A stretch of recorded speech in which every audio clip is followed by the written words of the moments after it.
Good afternoon.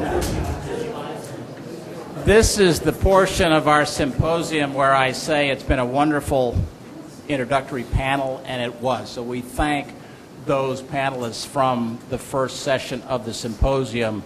And then I say, and this is the highlight, though, of our entire symposium, and it truly is today. The gentleman on the screen to my left is Professor John Palfrey. He had a very bad night and a pretty bad morning. He was good enough, though, to actually record remarks that he was planning to share with us. Those remarks were sent to us, and the video was great, but the audio was non-existent. So he is with us live. I guess you're sort of live.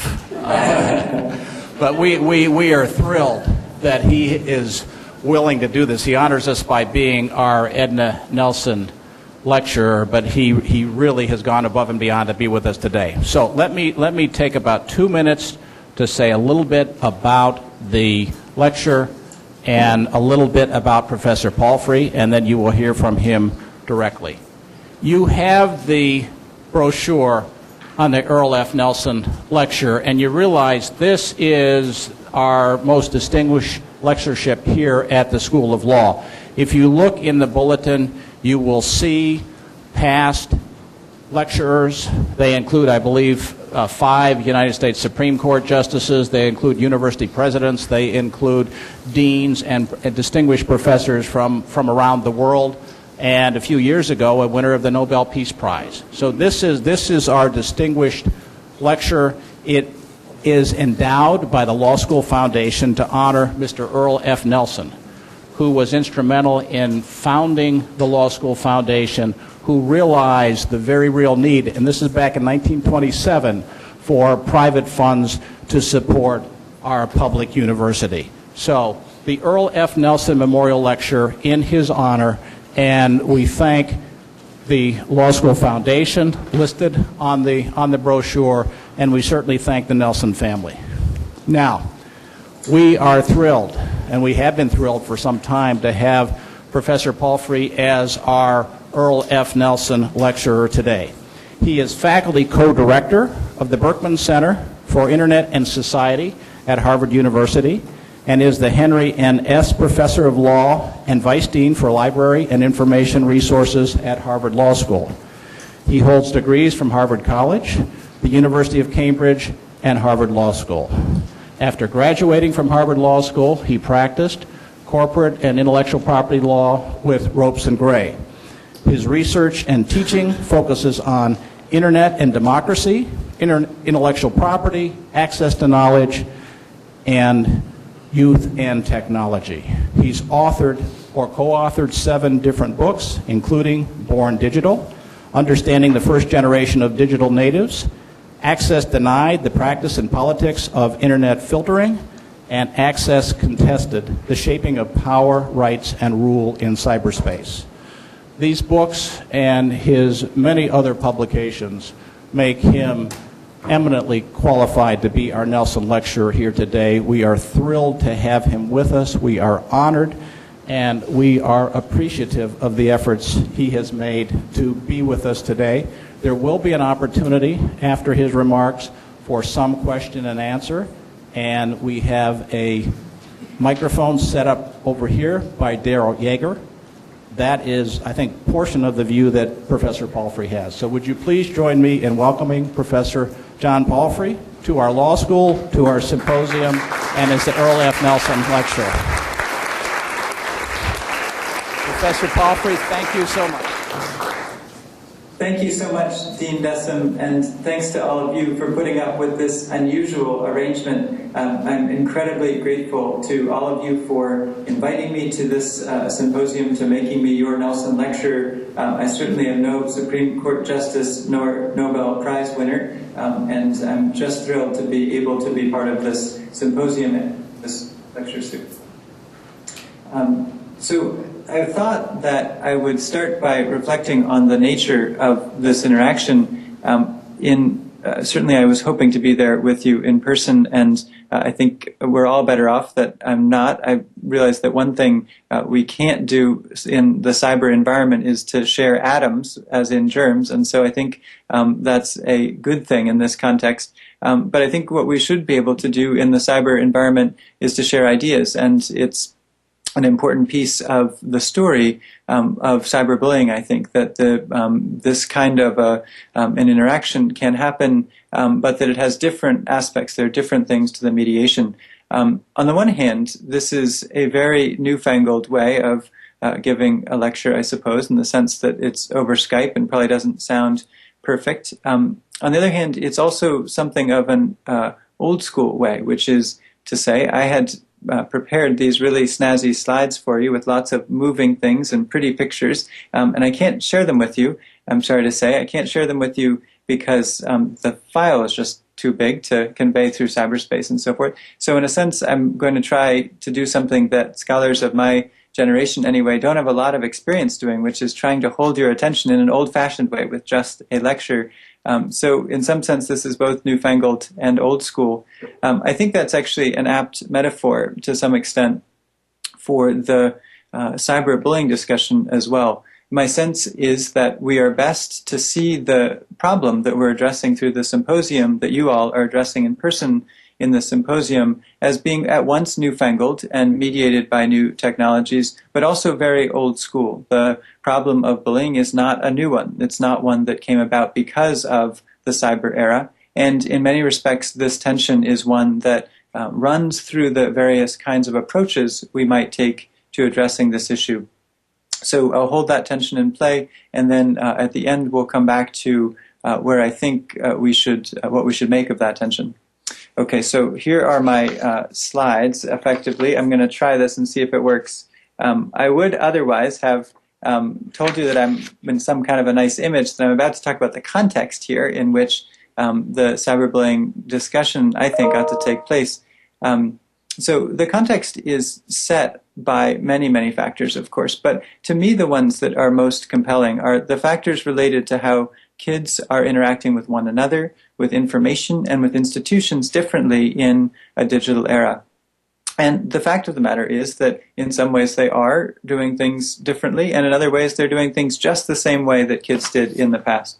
So I'm not a believer in the studies that show, or the people who suggest, usually not with studies behind it actually, that kids, for instance, are meaner to one another than they were in the past. My sense is that from the focus groups and interviews that we've done of kids and reading the literature that others have suggested, that plainly kids' relationships are different because of the way that they're being mediated, partly by technology and partly by not, but it hasn't changed the fundamental nature of our kids. The context for this, I think, is the notion that the way in which they are seeing their lives has changed slightly, but not fundamentally. So let me take an example of the kind of thing that we ask kids, which I think gets at this fundamental question. We often ask kids about their identity and the way in which they present themselves to the world. And when we first started doing these focus groups 4 or 5 years ago, we would ask kids about their online identity and their offline identity. We'd ask kids about how they presented themselves, for instance, in Facebook versus how they presented themselves in school. And one of the things that we found very quickly was that question didn't compute. Kids didn't think about it as different, their online and offline identities. They thought of it all as connected, as a mesh.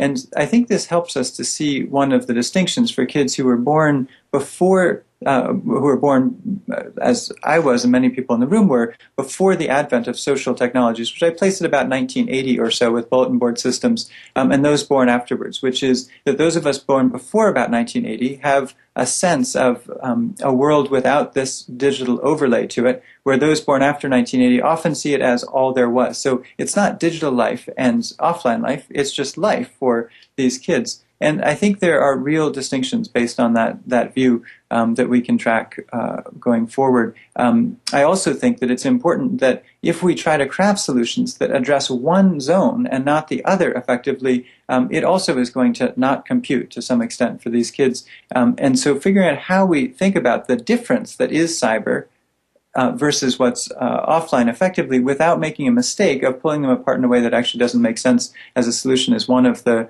very important contextual problems. Second point about the digital media and kids broadly that I think is important context is the idea that much of what kids are doing online is actually really great. And very often we are led to believe that the internet has given rise to a whole bunch of dangers and that kids are much worse off in the digital era. And I actually don't think that's fundamentally true. I happen to be a glass half full person, so a glass like this one would be inevitably half full or more, whereas others might see it less so. But I think that no matter which, whether you're an optimist or a pessimist, one has to acknowledge that much of what kids are doing in the digital environment is actually very positive. So by this I mean things like learning. There are lots of ways in which kids are learning social emotional things, so SEL type of learning, that they have the opportunity to learn in a more differentiated and paced way through the mediation of digital technologies. And I'm not the kind of person who says all learning now has to happen through digital technologies. I think actually lots of face-to-face learning is fabulous, but there are real opportunities here for what I think of as connected learning.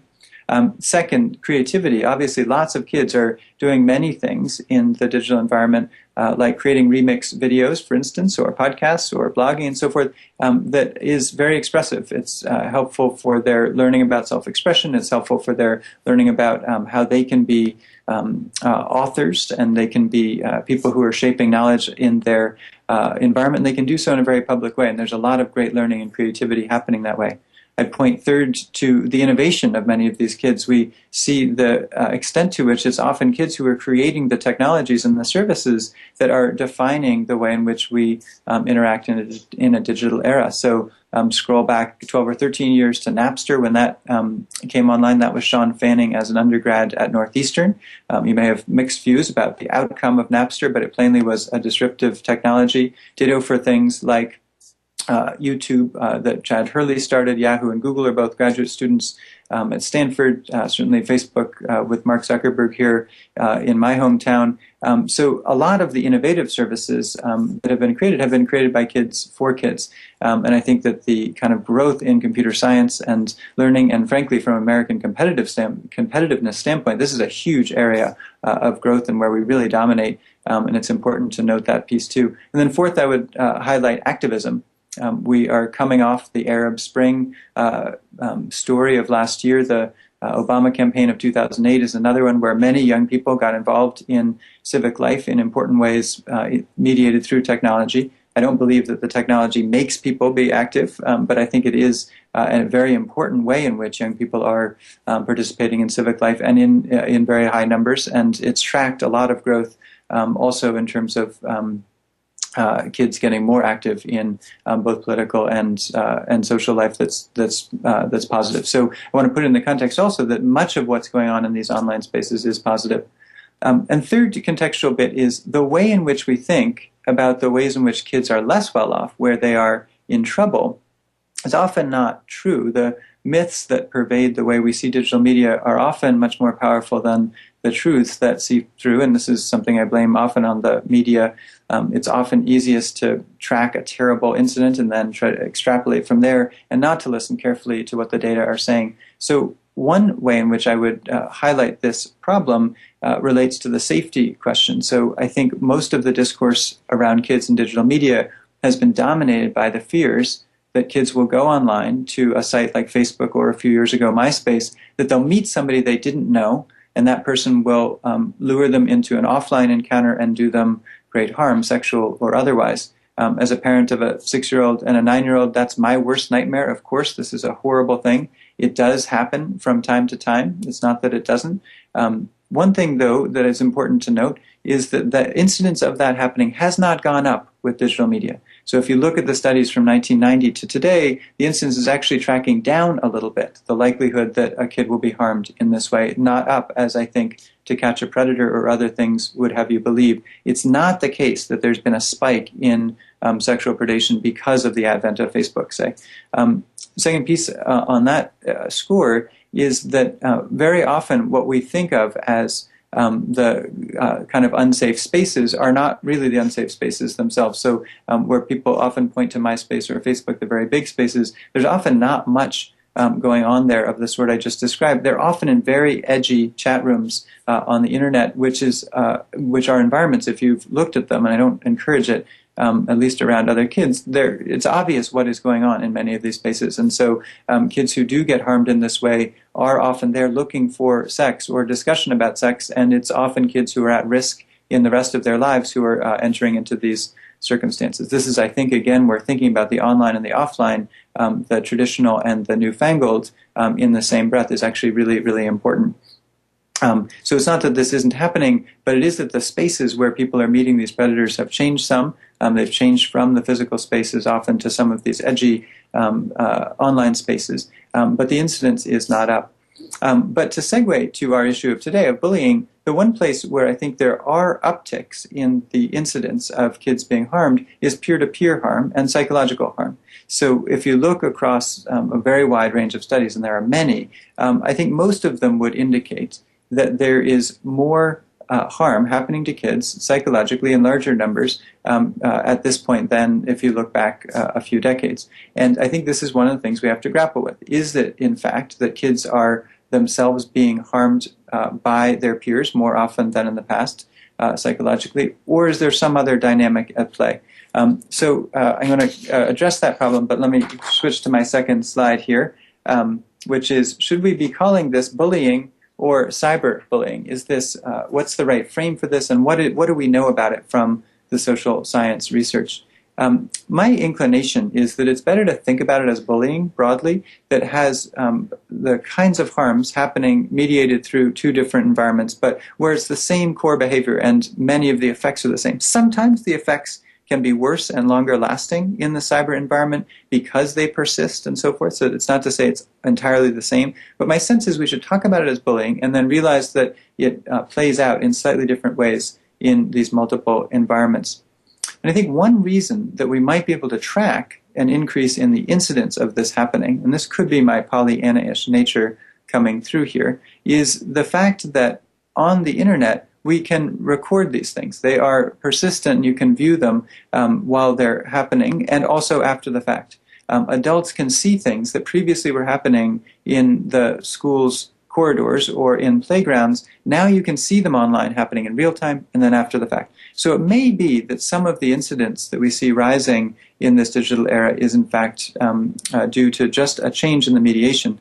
Another thing one might argue, and it's not clear with any of these data, is the notion of the disinhibition effect kicking in. So you might say that one reason that you see a higher incidence of bullying when you add the digital mediation, and this comes from some conversations with kids, it's not totally out of whole cloth, is that when you're mediated by a screen, as I am to you right now, you are less likely to inhibit yourself from saying something that is harsh. I think those of us who have been on email for a while no doubt have had the experience where you write something that you wish that you hadn't. You hit send too quickly and send it off, in part because you can't see the person face to face. You can't think about their reaction quite in the same way. So it may be that the disinhibition effect is playing out here.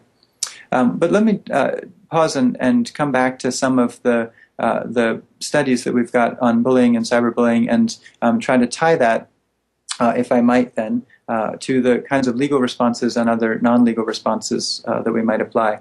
So what do we know about bullying or cyberbullying, or the combination of them, as I would suggest we see it? I happen to believe that the standard academic three-part definition Olbeas and others have put forward of bullying as being, one, purposeful, two, invoking a power imbalance between those who are bullied and those who are doing the bullying, and third, are continual and repetitive, that makes sense as a rough definition. I'm sorry that I didn't experience the first panel. You may have covered some of this, but I wanted to ground you, at least in my own sense of a sensible definition. As I come to the legal solutions in a moment in the next section, I'll mention the extent to which the statutes actually tend not to track to this academic definition. And I'll come back to this at the very end, but my sense is that one way in which we can improve our policymaking is to listen more carefully to the social scientists and others who are tracking this in the data. Second thing, what is the prevalence of bullying or cyberbullying in the studies, in the literature? So we've done a very long literature review of this with my colleague Dana Boyd and others at the Berkman Center, my research home. And it's really interesting. If you read probably hundreds of studies at this point, and you look at the prevalence of bullying at this moment in history, you get a range that is wild. of the incidents, right? So on the one hand, you get studies that show that it's as low as 4% of kids are being bullied. On the other hand, you get ones that show as high as 88% of kids are getting bullied. How is that possible? Well, it's because we use a lot of different definitions of what is bullying. It's also, it depends a lot on who you ask. So are you asking the kids? Are you asking others who are caregivers and onlookers in the situation? Are you trying to track it by screen scraping and those kinds of mechanisms and so forth? I don't know what to say about that huge range other than to urge you, if you see in the media or you're reading a single study, to recognize how broad that range is and how much it's contingent upon the definition that they're choosing. It makes it very hard to say, is bullying worse or going up over time, because there's really not a stable way to describe it. I think that what we can conclude from the range of studies is it's a very big issue and it affects a very large number of kids, and certainly more than most of the other safety issues that kids are facing, and that it's certainly something worth addressing. Third element of what we know about bullying, I think pretty clearly from the literature, is that youth by and large do know their bullies. So almost every study you look at, it's in the sort of 75% range, that the kids who are being bullied, and even when it's online, know who it is and what they're doing and a lot of the context for it. This is an important fact because I think one of the things that we often hear in thinking about the internet and safety is that if only we could do away with anonymity, if only we could get rid of the fact that kids can do things from behind the veil of some of these technologies, that all would be well. No, that's actually not the issue in most cases. It's not usually about deception. It is about kids knowing who their people are who are exercising this power imbalance to harm them psychologically. Fourth point about the data that I think is worth putting into the mix is that very often the incidence of bullying peaks around mid-adolescence. So I think when we're thinking about who is being harmed and where the locus of addressing it is, mid-adolescence is sort of roughly the right zone. Of course, interventions may make sense before that, in the sense of middle schools and so forth, where kids are able to listen to this and to be affected in their behavior, but the peak of the incidence is mid-adolescence. Slightly in connection to that is the fifth point, which is that youth who are under 17 are the ones most likely to be harshly affected by this. So there are high-profile cases, of course, that affect kids in higher ed, but I think we know, based on a variety of ways of thinking about psychology in kids, that the harm to kids and the sort of long-lasting effects tend to be with kids in high school and middle school. These are all generalizations, of course. There are exceptions to the rule, but I think it's an important point. And the last of the facts from the literature review I wanted to put on the table before addressing responses is the connection of bullying to other forms of harm or seeing people in a less positive light. So racism, sexism, and homophobia are very often part of the story when you get down to the worst cases of bullying. There's a lot of data that show that kids who are LGBT have a substantially higher likelihood of being harmed through bullying than in other communities. So as we think again about responses, you might, in some cases, find ways to target particular instances and interventions and prevention around particular communities more likely to be harmed than others. Okay, so part one was context, part two was bullying and cyberbullying and the data. Here is part three, which is what responses might we consider to this issue, and taking as granted now that this is something we want to address. The first of the categories would be law, both state law and federal. We've done a review of the law that is on the books today and much of what is pending. This is something I'm sure you'll be taking up throughout the symposium. And again, I wish I were there to hear it all myself and to participate in it. So I'm sure I will learn a ton from the experts there. But let me give you a sense of the review that we've done and some of the conclusions from looking across the United States anyway. We've been tracking 48 different state laws. We'll start with state first. There are 2 states in the District of Columbia do not yet have particular bullying laws in the same category. Those are South Dakota, Montana, and D.C., all of which have some pending legislation, so you can imagine that it's more or less comprehensive in the state law zone. 38 of those 48 also hit cyberbullying explicitly. The other 10 think of them more or less together. I guess my instinct is it could work either way, as long as in addressing this issue through law, that you're ensuring that the law enforcement authorities or the school authorities have the ability to intervene where they need to, whether or not it's mediated digitally or face-to-face. So it's relevant that 38 of them hit cyber explicitly, but it might not be dispositive. I think the trends that we can see across this body of legislation are several. One is a very, very big increase in the extent of legislations. It started in 1999. If you look at it historically, after Columbine, more or less. The Missouri state law, of course, comes in part after the Lori Drew case. There are many instances you can track that look at high-profile cases that then lead to state-specific law. But I think overall you can see this increase as a trajectory that's swept across the country.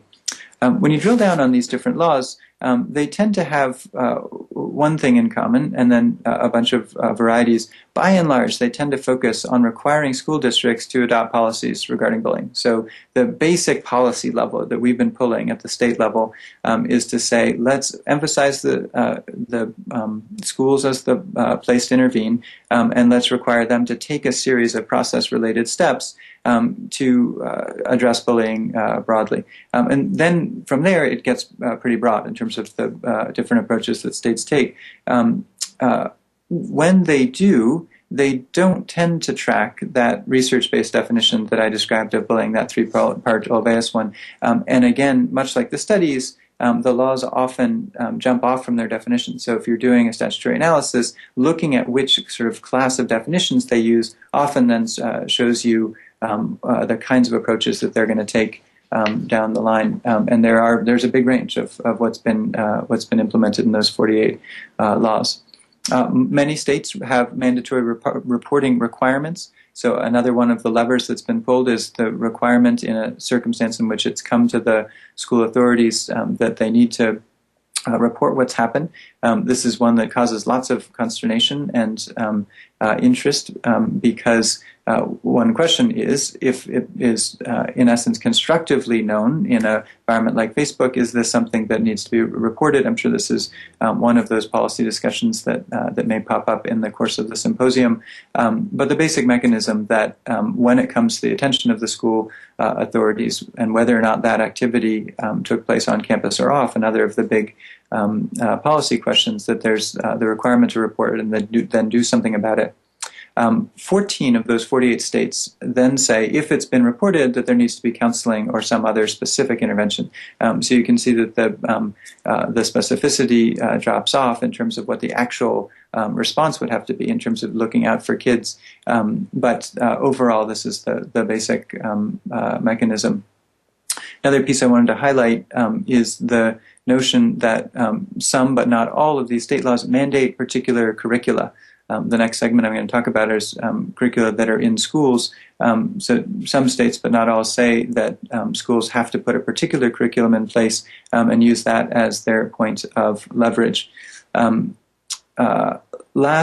kind of overview point about these state laws. There's a really wonderful Department of Education report, which some of you may have read, that looks at a review of all the state legislation, and they're doing an update of that report.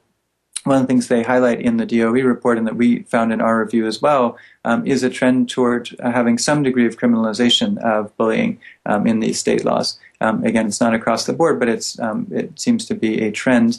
This is one that plainly seems like an important question for the conference to take up. When and how should we be criminalizing this activity that for many people is, in fact, thought to be normal growing up, and I think that's really a hard problem to grapple with.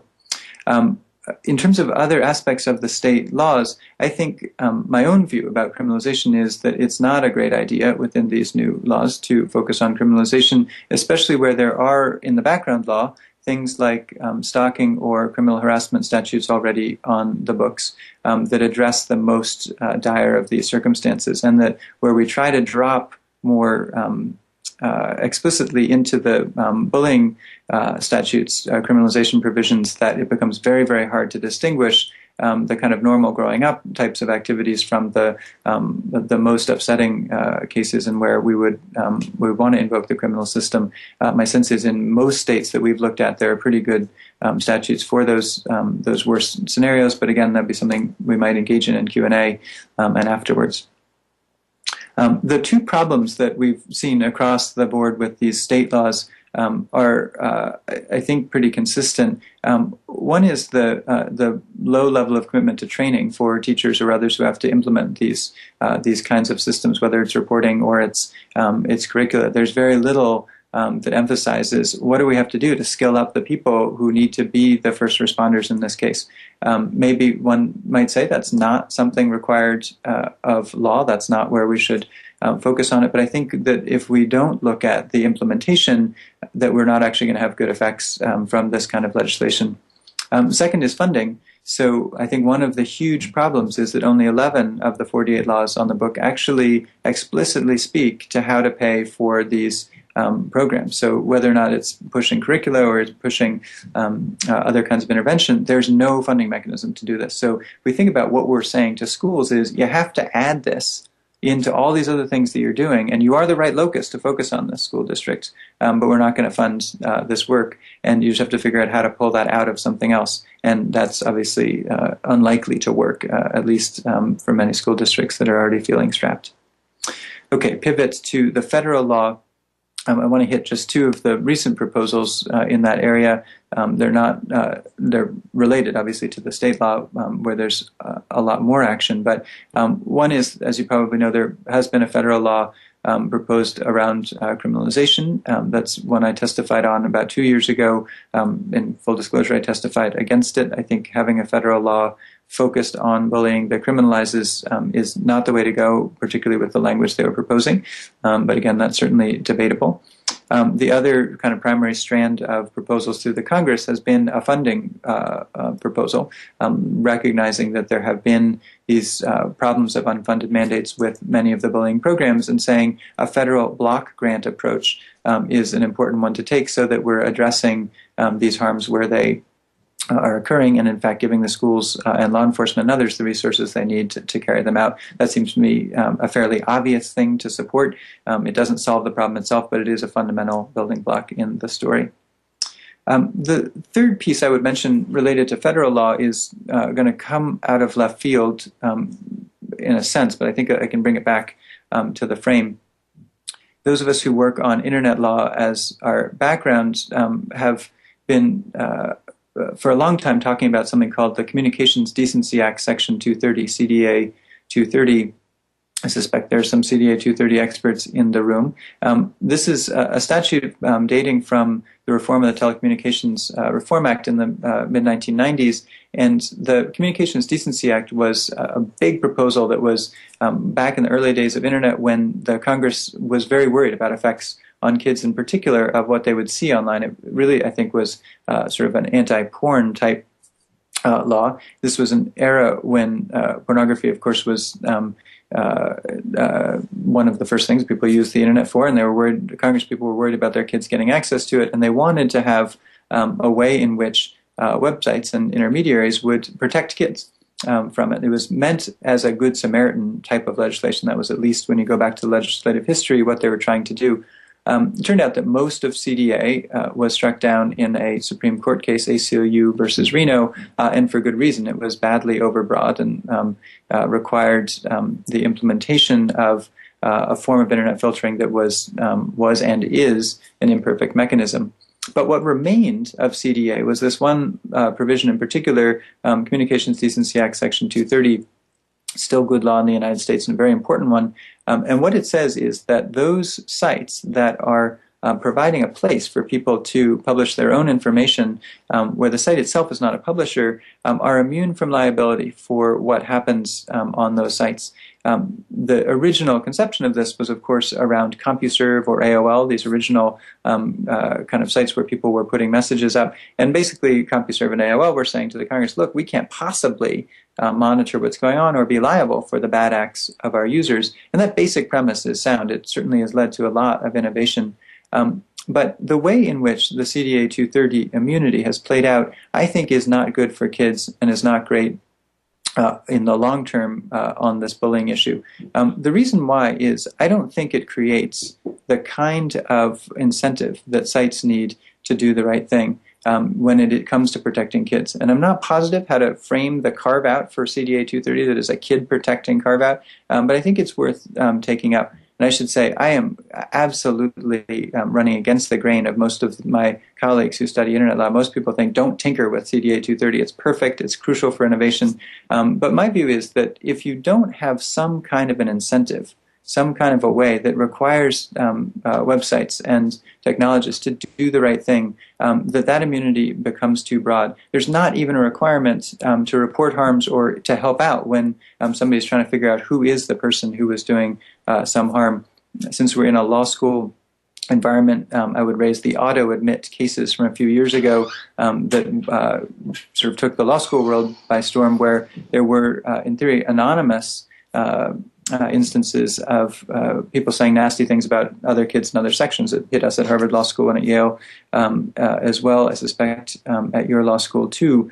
And one of the things that came back was the students who were affected by it couldn't believe that there was no requirement for this chat site, AutoAdmit, to help out in any way, and that even if they were actively participating in some fashion, that the site would end up being immune. It's a very broad immunity. So I flag CDA 230 as an instance of something that doesn't look like it affects bullying, but it might be a way for us to look at other aspects of law that bear in some fashion on the issue that we're talking about, and where we actually might have a big, be able to make a big difference by a modest adjustment in the background legislation. Okay, so that's federal law. Let me switch over briefly here to schools and policies and curricula.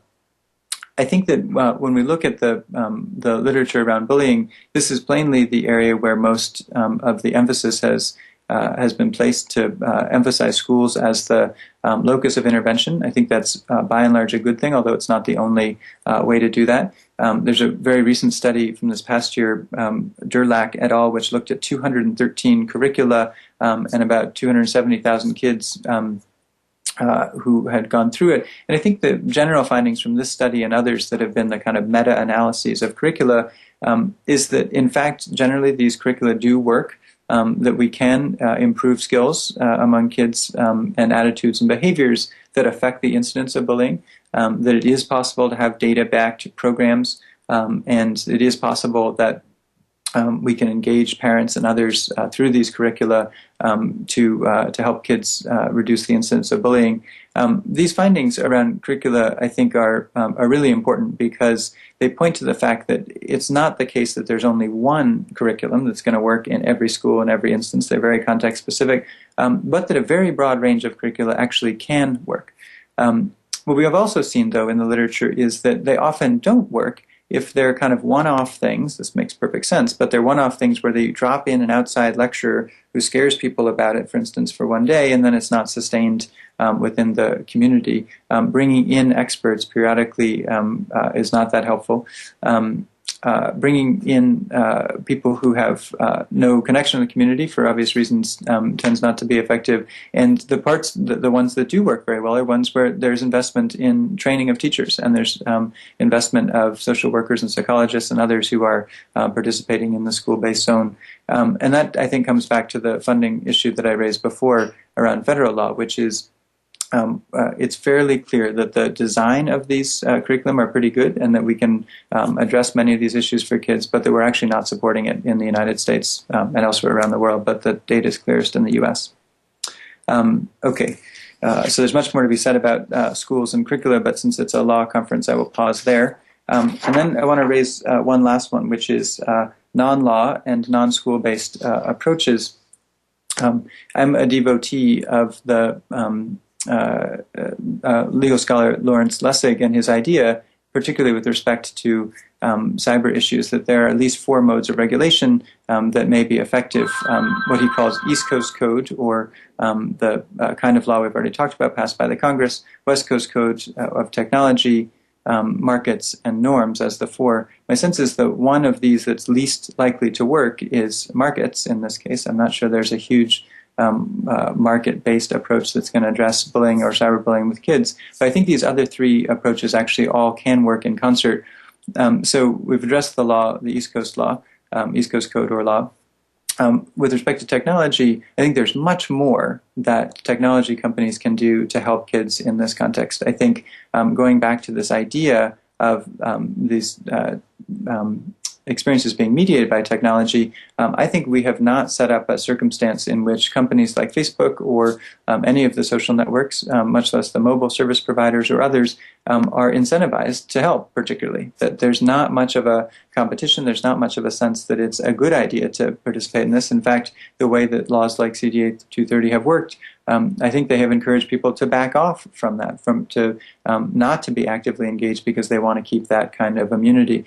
So figuring out a way in which we can get those companies who are well-meaning and who are really the caretakers of these public spaces, private companies holding these public spaces in which so many of these interactions are taking place, to do more, to help out, to have ways in which we can reach out to kids in those environments, to listen for cries of help, to get, for instance, social workers or police or others to be able to be helpful in those environments. I think there's a lot that can be done there. So it's not quite a market-based solution, nor is it exactly technological, but it's really thinking through the incentives for those who are managing these spaces to be doing the right thing, and I'm not sure that we are doing that today.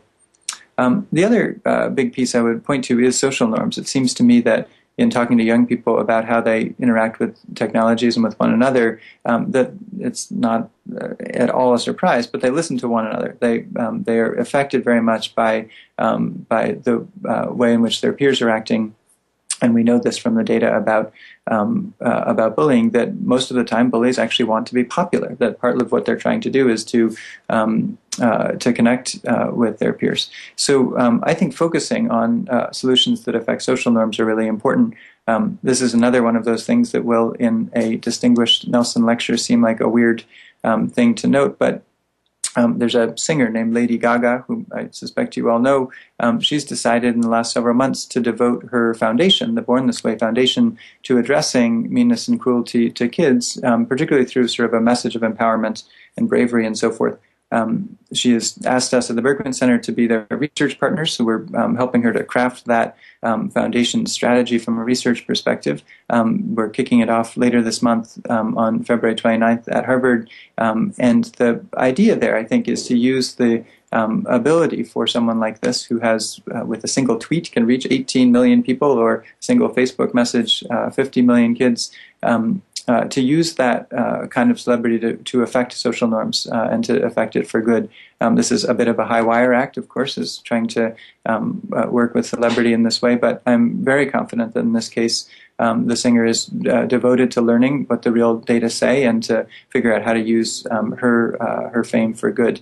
That may seem really weird, but I actually think that having some people who focus on it and who have such reach into the kids' community, particularly this age demographic, that we actually could accomplish a lot through that. And I'm hoping that we'll be able, through this partnership, to highlight some of the great school-based programs, to highlight some of the curricula that are working to affect some of these discussions in the Congress around supporting funding. And I think overall that's a positive approach and one that may help. Okay, so here's the conclusion. This is going to sound new age and sort of I don't know, not as serious as it might, but I'm in favor in this instance of taking a holistic approach. I think that imagining overall for bullying that we are broad communities that have many members, and that that's the way we can reach kids through schools, through mentorship, through parenting, through social workers, through law enforcement. It's something that I don't think any one of our communities can solve alone. I'm fairly confident by looking at the kinds of legal solutions that we might put in place, whether it's at the state or federal level, that there's no one lever that we can pull as a regulatory matter that's going to help all kids. It's also really clear that if we only look at one environment, such as schools, that we're going to miss a lot of the ways in which kids are interacting, particularly in this digital environment where, yes, it's tethered in a way to that physical experience of school because some of the kids are the same, but the kids really are outside the frame of what teachers can affect and so forth, that we really have to think through these things as community-based solutions.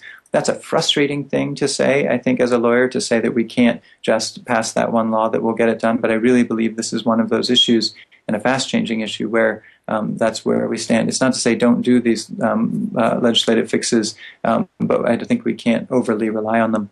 And last, my plea, in a way, after having looked at the research and the approaches we're taking, is to reach for more interdisciplinarity in our approach to this. So I'm totally confident that we will come up with better solutions in law and through regulation if we are working with social scientists. We're working with cognitive psychologists, with neuroscientists, with people who work in the education field, working with people who are ethnographers, and listening carefully to what they're learning from kids at this moment of digital and non-digital growing up that we're seeing among our kids. And I'm totally confident that with these data in hand, we're going to come up with better solutions than we've had in the past. And when you look at the range of approaches taken by states and in the Congress and so forth, I'm not positive that conversation is happening in the policy circles. I think we can, as academics, take it upon ourselves to ground our work in that way, to build those kinds of coalitions among people from different disciplines.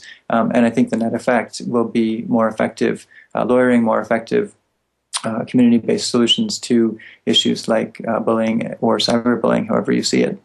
With that, I'm extremely grateful for your attention and time, and I hope you were able to hear okay what I had to say, and I look forward to a Q&A. Thank you so much.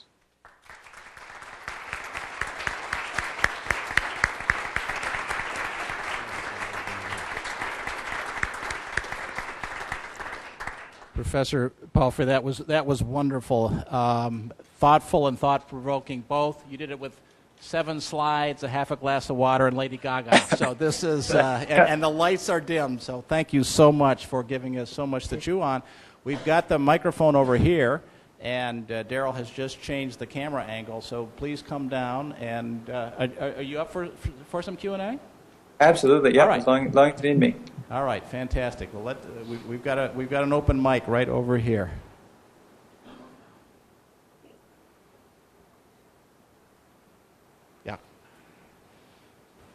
Where do we draw the line between behavior that is normal and behavior that needs to be corrected? Yeah, so I think that's a fundamental issue through all of these different solutions.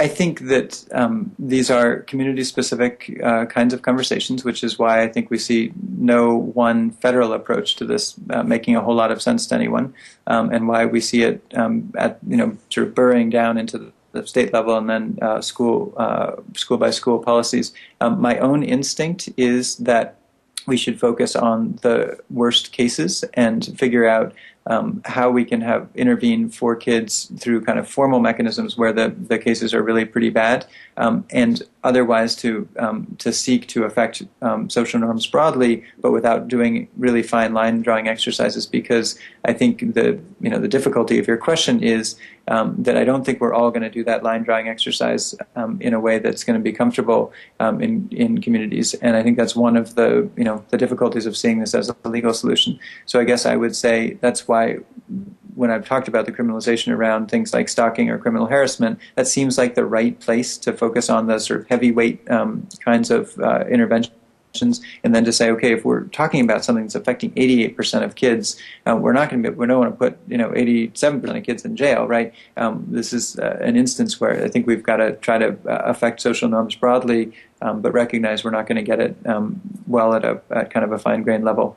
One other thing I wanted to note from the research, when you talk to parents about this and look at the things that parents say, one of the things that frustrates social workers and others who are on the ground on this issue is that parents very often take the view that, most of this activity is kind of normal growing up, even more so than sometimes the kids who are feeling psychologically harmed. So by and large, and this was not expected, I didn't expect this anyway in looking at the literature, by and large, parents are in a sense underreacting to some of these harms. So if you have to correct anywhere, it might actually be to say, let's actually heighten awareness around this and maybe draw that line a little bit lower than we would otherwise.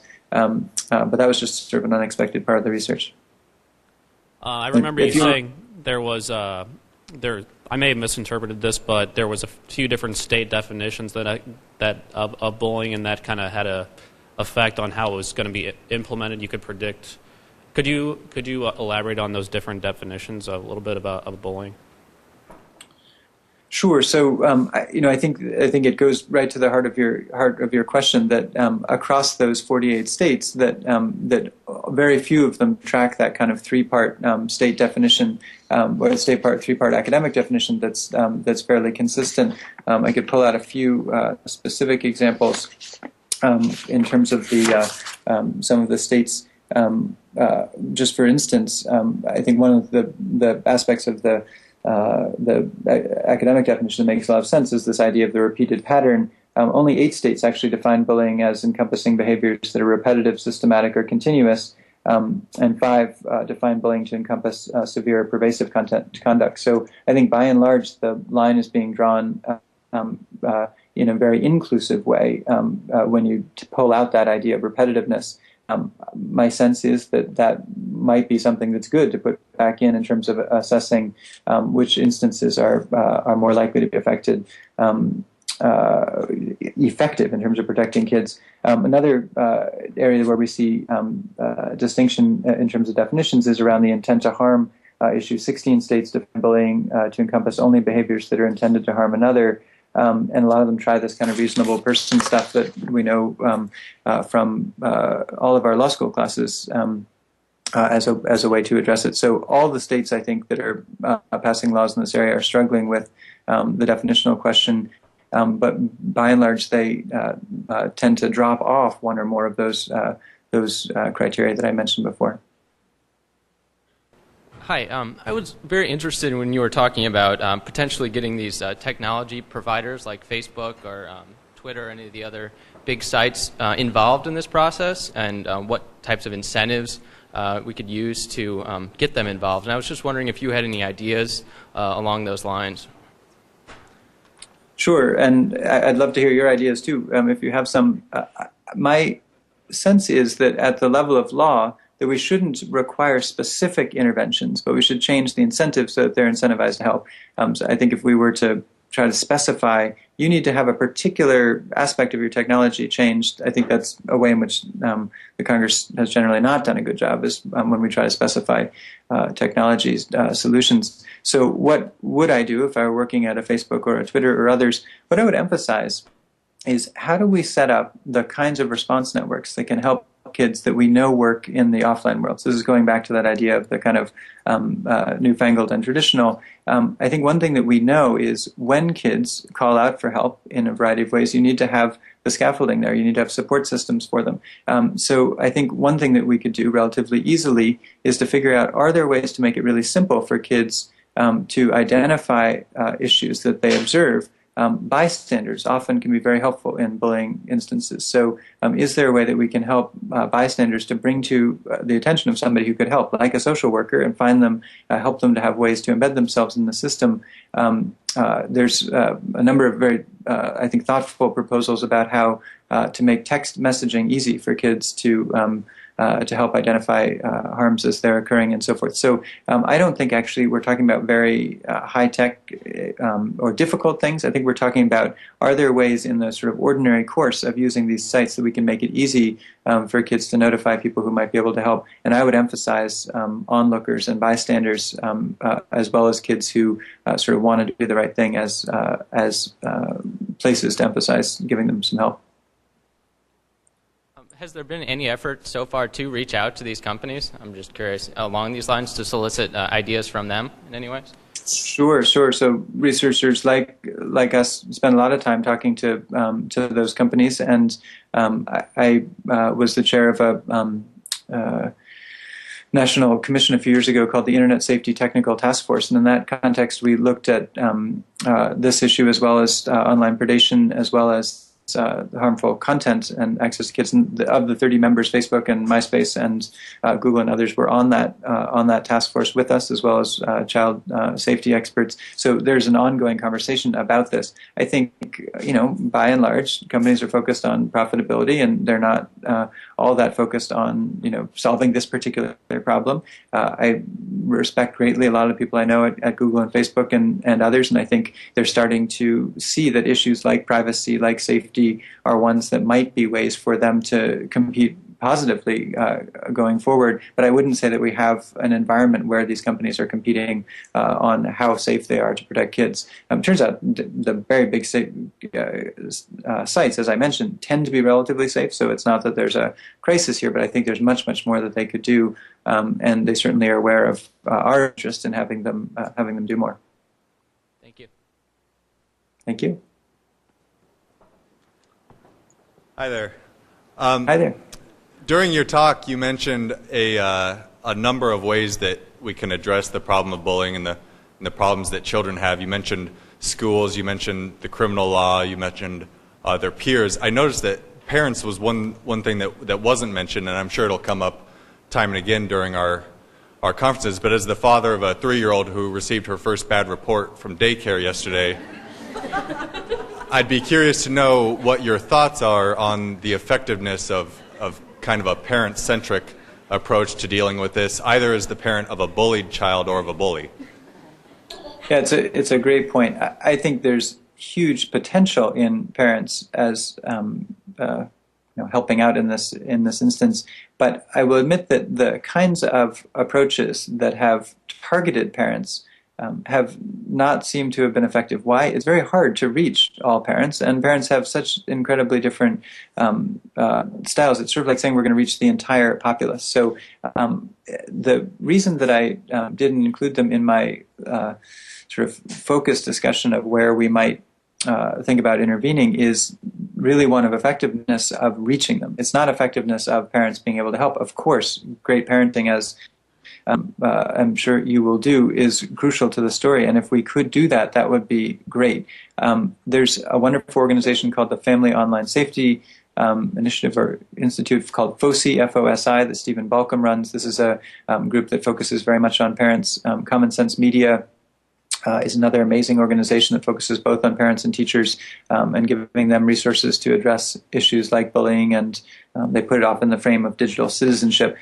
So I think there are great NGOs doing this. I'm not positive, though, as lawyers, how we get parents into the act of kind of our frame of solutions. So when I ended by saying I think community-based solutions are the way to go, my sense is that that's exactly right, and the parents are a big piece of that. But so too are schools and mentors and coaches and so forth. And if you can think of a way that we might get parents more explicitly into the act without just sort of saying let's run a lot of PSAs, I'd be extremely interested in fitting that into my next lecture on this score and making it better. Thank you. Thank you. Hi. Thanks for your presentation. My question is that you were talking about that there were a few of the pieces of legislation that only allowed for some funding for school districts to sort of allow for this implementation. And my concern is, well, what's going to happen when those school districts in poorer places or places where there is an overabundance or lack of sort of resources, and they begin to rely more on criminal justice as opposed to school sort of policies, and therefore increasing sort of a disproportionate contact of kids of color, poor kids, who get actually more severe penalties for just doing what you identified as, childhood activity, versus kids in more resource-driven districts that are, oh, well, a slap on the wrist, it's not that severe, we can actually have interventions. And so now you've got this sort of disparity and this sort of proliferation or continued proliferation of this disproportionate contact between certain kids in certain schools. And so I'm sort of interested in what you think about that. It's a very important point. So a couple responses to it. One is the reason that I favor the federal block grant approach, i.e. funding it through the Congress, is that my sense is we would do a better job of allocating the resources equitably. Now, federal block grants have their problems too, and that it's not always going to communities equitably. But I think that's more likely than if we rely on a state-by-state mechanism for supporting these programs. So that would be one response.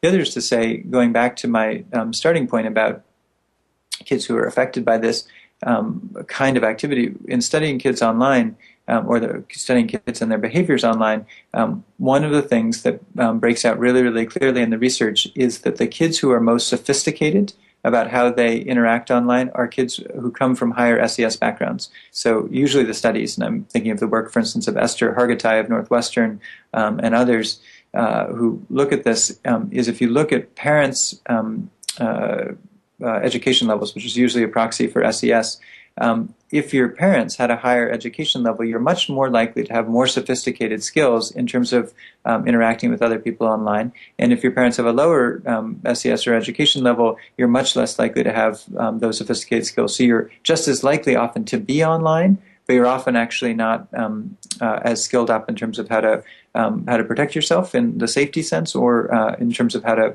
interact with others in the bullying sense. So I think your issue is the issue that you raise is even more acute than one might think when you look at these data about what we think of as the participation gap online. I actually think one of the real concerns with the way that we have proliferated these technologies and how people use them is that we actually may be growing the divide between those who have and have not, and in particular around skills, not just access. So I think we've talked for a long time about the digital divide. We are slowly but closing that divide in terms of literal access to the technology, but we still have a huge divide in terms of skills, and I think that only exacerbates the concern that you have. So it's unfortunately a very valid concern.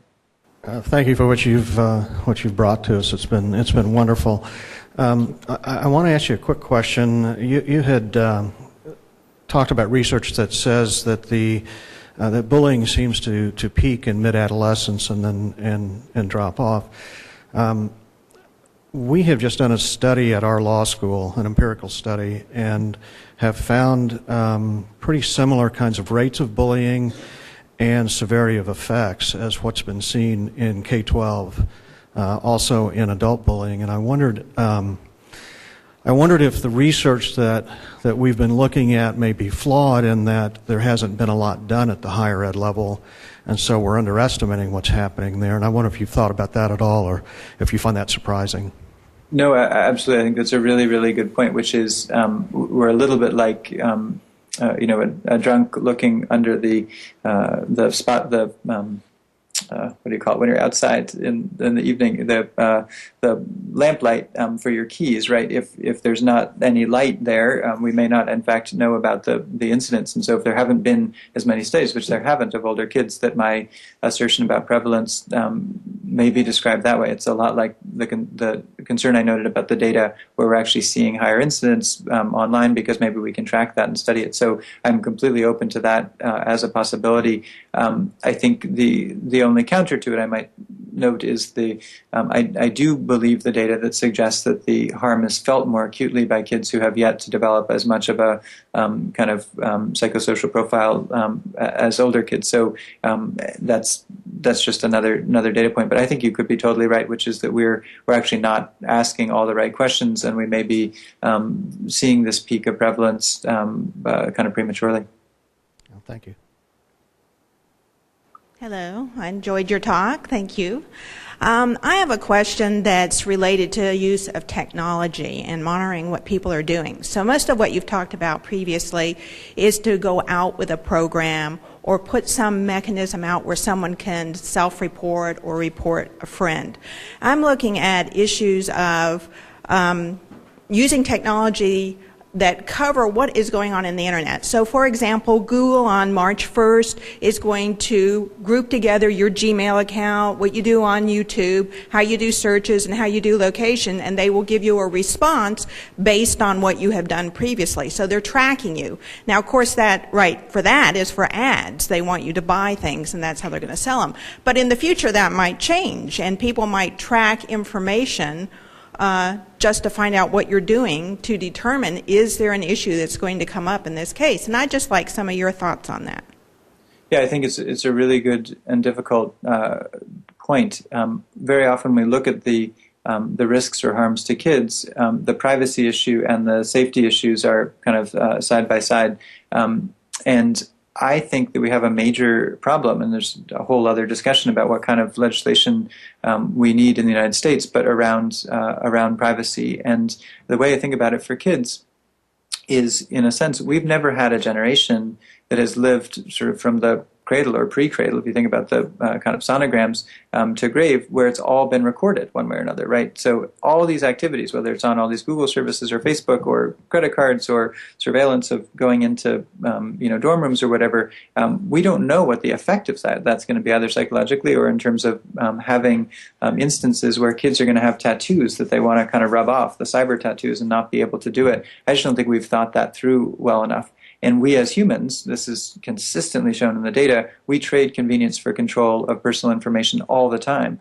And the kind of flip side of that is the way in which companies on the internet make money is, as you suggest, by targeting ads better and better to us. How do you do that? You get more contextual information and you do more behavioral targeting. So the way you make more money is by getting more information about people, and we are, by and large, sort of stepping into that. When I started researching kids and the internet, I was not so much a privacy person. I wasn't that worried about it. I often had that reaction of like, what do those privacy nuts have to hide kind of thing. I'm actually now somewhat more concerned about it than I was when I look at what the long-term effects of this will be and how we really don't have a federal regulatory regime around privacy. And again, the incentives, as you described them for companies, are really to collect more information and not less. So I think it's a very important related point. I was just reading today all the Google plans for March the 1st, and I work on this for a living, and it's really hard to parse out exactly what they're saying. It's clearer, I think, than it's been in the past, and I think, as they said, they're merging something like 60 privacy policies into one. That's good, so I don't have to read 60 of them, and I certainly have signed up for Google Dashboard, which tells me about what they're doing with the data. But I think we've got a huge imbalance between what people realize is happening with personally identifiable data, what companies are doing with it, and how we regulate it. And the United States, as you know, it's really just very specific kinds of regulation around health data or credit card data or others. We don't regulate that kind of data collection broadly. You're probably aware also there's been a lot of complaints recently that the FBI is putting out a call for people to track social media. So that's a concern as well. Yep, for sure. Thank you. One final question. Thank you. Hi, I'm Larissa Lidsky. I actually am writing about the criminalization part, so I'm glad you talked about that. I wanted to ask, I've been following these incidents, Phoebe Prince and all of the high-profile Tyler Clementi, and they seem to have triggered a perpetrator-focused response. But that's one way of framing the problem. Is there any, victim support, resilience-based legal responses that might be effective? Yeah, it's a great point. If you don't mind staying at the mic, I'd love to hear what you're saying about criminalization before we go as well. So it's not just one way. But I think it's a really important point. One reason it's super important is that the bullies are often also bullied themselves, or have been. This is not all that surprising given what we know about people who are abused and so forth. So it's often one and the same person. And if we focus only on kind of one side of the equation, we, I think, are missing a lot.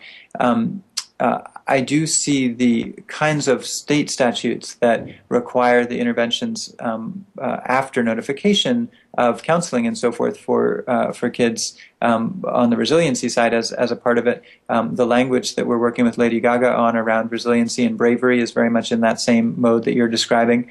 There's a wonderful psychologist here at Harvard named Ellen Langer who writes on mindfulness. You may know her work, and she's been thinking about, are there ways to use the mindfulness frame to help kids to see that often the bullies are actually weak? And is there a way that can be an empowering thing? So I think you're absolutely right that messaging-wise that's important. How we do that in the law is really hard. As you know, we tend not to do empowerment-type stuff in the law. We tend to do enforcement-type stuff in the law. So first of all, love your views on criminalization, and second of all, if you have ideas for how that might work in, I'd be thrilled to hear them. Well, I'm critical of much of the move towards criminalization, and particularly to kind of taking a social definition of bullying as a problem and bringing it over straight into the criminal statutes without thinking about what criminal law is for and what it might mean to criminalize children more so than we currently do. Yeah, that seems right. Thank you. And thank you so very much.